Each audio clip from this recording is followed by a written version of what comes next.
What is Test and Compare? As of this video, it's currently in beta phase and only for a limited amount of creators, but I believe it's about to roll out in just a day or two, if not already today. It allows you to test the performance of up to 3 thumbnails to gain insights that help your content strategy. How to access it? This is only available through YouTube Studios on your desktop, so you got to make sure that your advanced features are enabled. You can't test thumbnails on videos for kids, mature audiences, or videos set to private. How to use it? When uploading your video, you can scroll down to the thumbnail section and click Test and Compare. There, you will upload 3 thumbnails, but make sure they are different enough from each other so you can get a sense of what style of thumbnail will give you the best click rate going forward.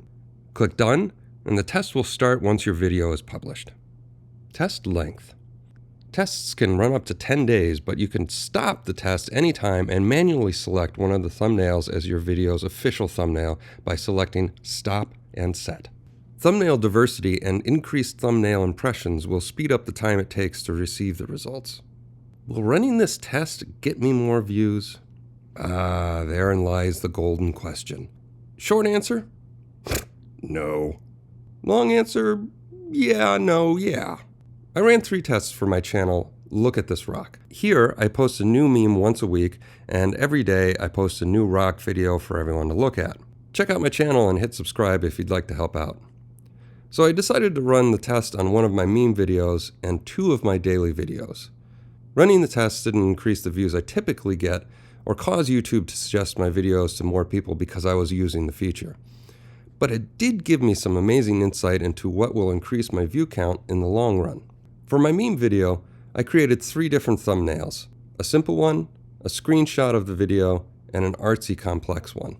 After 24 hours and a short 500 views, the results were in and the test completed itself. The simple designs were the clear winners. Not by a lot, but sometimes small percentages, when consistently implemented, can result in compounding growth. I also did this with my daily rock videos and got great data from the experiment. Keep in mind that there does seem to be a minimum view count that you need to meet on the video you are testing. If you stop the test early before it meets the minimum views, no test results will be displayed, and the first thumbnail will be the default thumbnail for the video until you upload a new one. No word on how many views it takes to allow the results to start displaying. And there you have it. Let me know what your results were in the comments section if you use the Test and Compare feature. And if you liked the video, hit subscribe to help me out. I'm doing a face reveal at 1 million subs, so be sure to check out my channel. The rock videos are kind of addicting, not gonna lie. Thanks for watching.